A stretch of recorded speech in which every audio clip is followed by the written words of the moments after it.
About a week ago, I warned you that there was pressure on Justin Trudeau to resign. Now, this pressure was coming from, of course, the opposition party, but also it was coming from some members of his own party. They had reached a conclusion that they did not think that Justin Trudeau would be able to do a good job for the people of Canada during a Trump presidency. That's where some of it comes from. There are other issues as well. Of course, Chrystia Freeland also resigned. That was a big issue for some people. There was also the issue over the pandemic. Don't forget that Justin Trudeau threatened the truckers and said that he was going to freeze their assets unless they were to get back to work. Basically, there's a lot that has happened in Canada under Trudeau. So I felt like it was only a matter of time. So another leader in the West has fallen. First, it was Joe Biden. Then President Macron is also being pushed to resign. France is in a lot of trouble right now. And now we see Justin Trudeau. And is this a sign of things to come? So you see, it's not just happening in the US, it is happening globally with these leaders. Let's go ahead and get into this announcement here from Trudeau. We're seeing Canadian Prime Minister Justin Trudeau step up to the microphone now. Let's listen in. Bon matin. Every morning I've woken up as Prime Minister. I've been inspired by the resilience, the generosity, and the determination of Canadians. It is the driving force of every single day I have the privilege of serving in this office. That is why, since 2015, I've fought for this country, for you, to strengthen and grow the middle class. Why we rallied to support each other through the pandemic, to advance reconciliation, to defend free trade on this continent, to stand strong with Ukraine and our democracy, and to fight climate change and get our economy ready for the future. We are at a critical moment in the world. You all know I'm a fighter. Every bone in my body has always told me to fight because I care deeply about Canadians. I care deeply about this country, and I will always be motivated by what is in the best interest of Canadians. And the fact is, despite best efforts to work through it, Parliament has been paralyzed for months. Was it in the best interest of the Canadians when he decided to punish the truckers that were on strike? Was that in the best interest of the Canadians? I'm pretty sure most of the working class Canadians will probably say no. After what has been the longest session of a minority parliament in Canadian history. That's why this morning I advised the Governor General that we need a new session of Parliament. She has granted this request, and the House will now be prorogued until March 24th. Over the holidays, I've also had a chance to reflect and have had long talks with my family about our future. Throughout the course of my career, any success I have personally achieved has been because of their support and with their encouragement. So last night over dinner, I told my kids about the decision that I'm sharing with you today. I intend to resign as party leader, as Prime Minister, after the party selects its next leader through a robust, nationwide, competitive process. Last night, I asked the President of the Liberal Party to begin that process. This country deserves a real choice in the next election, and it has become clear to me that if I'm having to fight internal battles, I cannot be the best option in that election. So the internal battles that he's speaking of are members of his own party. So, yeah, I mean, this is a reality. If members of your own party want you out, chances are you got to get out. And that is what's happening right now. They are not happy with him. A new Prime Minister and leader of the Liberal Party will carry its values and ideals into that next election. I'm excited to see the process unfold in the months ahead. We were elected for the third time in 2021 to strengthen the economy post-pandemic and advance Canada's interests in a complicated world. And that is exactly the job that I and we will continue to do for Canadians. Merci beaucoup, mes amis. Thank you, Prime Minister. We'll now go to questions, starting with Laurence Martin, Radio-Canada. Bonjour, Monsieur Trudeau. Vous vouliez le faire, ce combat contre Pierre Poilievre, des batailles And then they go to internes dans votre questions. parti depuis plusieurs mois déjà. So just a reminder of, they're doing French as well because of, Ottawa is in the French province part of Canada. So he has to do both, like English and French. But anyway, let's just get to something really quick here, because this is very telling, ladies and gentlemen. I think we are really starting to see a change politically across the globe. I mean, you had Joe Biden, who was in this race, and then Kamala Harris took over the nomination, lost to Donald Trump. Donald Trump is going back in the White House after losing to Joe Biden in 2020. So there's that. And you have the parliament in France plead no contest, a no confidence vote, pushing Macron to leave. They want Macron gone. Don't forget, the people rose up in the streets and protested against Macron about increasing the retirement age. So don't forget about that. And of course, the Gaza issue. And now you see Justin Trudeau is announcing his resignation as well. So most likely in Canada, what you are going to see happen is it appears that the Conservatives are probably going to take over now, because Trudeau, he's been there in position a couple of years, most likely considering, because the Conservative Party there in Canada are against Trudeau. They wanted him out, but then also members of his own party, some of them also wanted him out.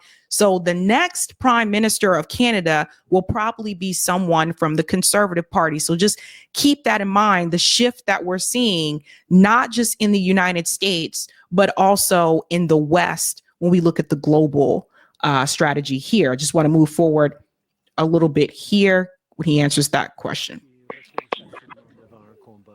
I'm not somebody who recoils easily before such enormous challenges before the party and the country. Yeah, they're translating because he's speaking in French. Because I'm doing this job in the interests of Canadians in Canada and to defend the democracy which I cherish.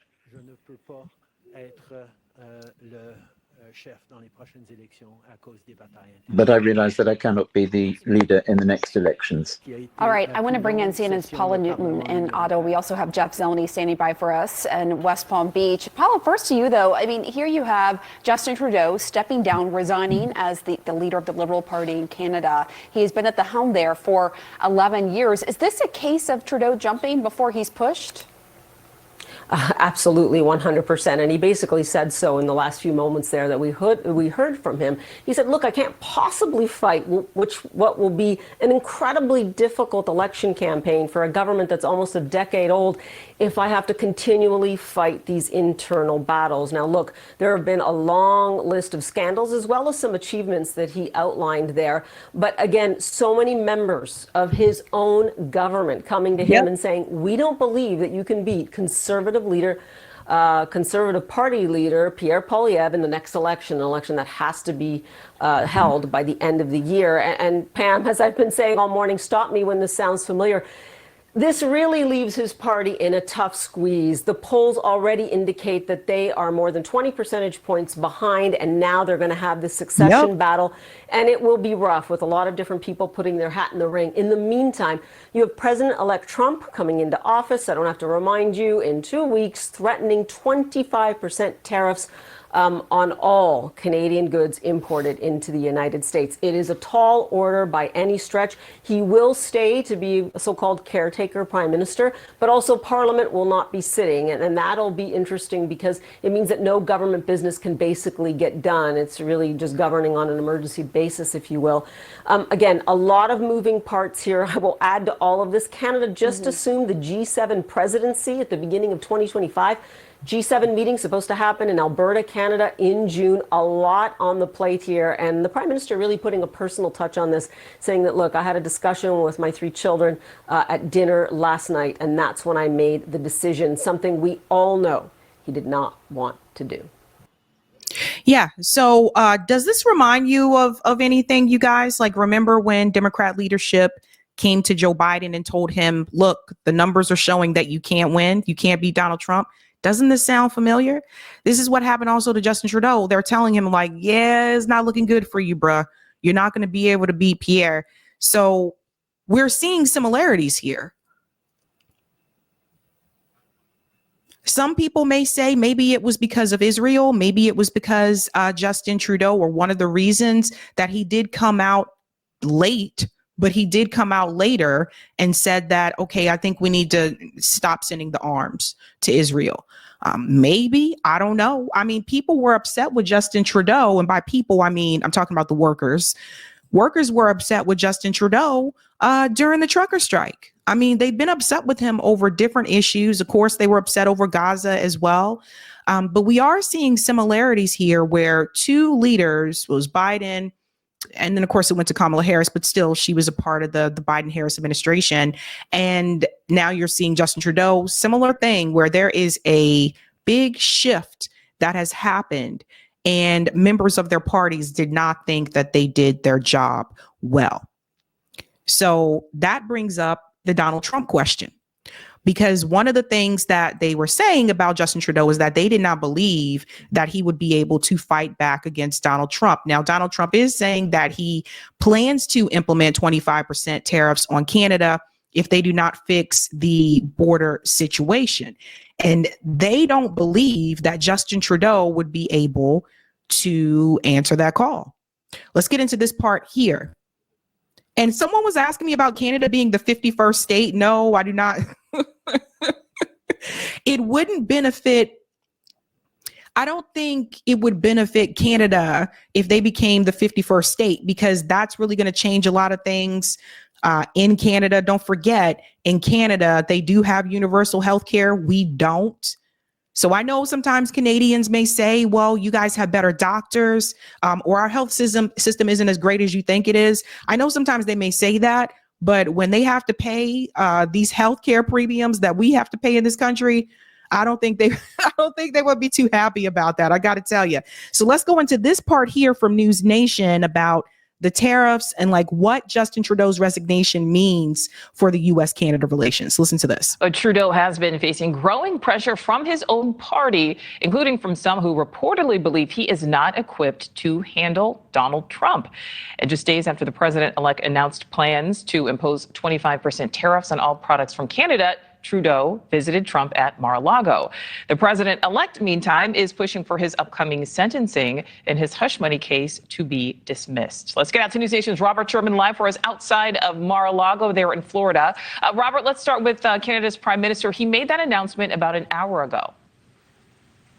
Yeah, big announcement here, Nicole, and that announcement effectively puts a cap on these conversations that you've seen taking place in recent weeks between the Canadian Prime Minister and President-elect Donald Trump. It's been a consistent back and forth since Election Day.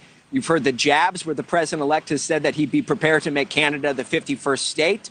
You've heard the threats from the president-elect saying that he's prepared to impose tariffs, and he's doubled down on those threats once again, saying that he wants tariffs on Canada, Mexico, and China to effectively be the cornerstone of rebuilding America. This is what he put out on Truth Social, saying, quote, "We must secure our border, unleash American energy, and renew the Trump tax cuts, which were the largest in history, but we will make it even better. No tax on tips. It will all be made up with tariffs and much more from countries that have taken advantage of the U.S. for years."